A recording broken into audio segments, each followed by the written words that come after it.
Hi guys, I'm Constable Jess. Today I want to talk to you about vaping because vaping is a really popular thing to do right now among young students around middle school or even grade 6. The problem with vaping is just that it has not been studied for its long-term effects. It also is addicting. The side effects of vaping are also problematic. It can cause irritation, cough, and increased airway resistance in your lungs and mouth. Problem with that is we are in a global pandemic, as you know, and COVID-19 affects the lungs.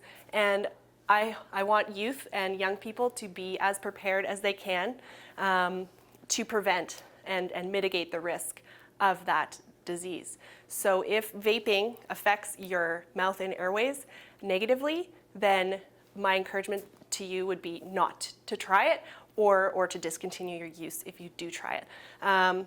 So that's what I want to talk to you about today. Stay tuned for more videos about drugs.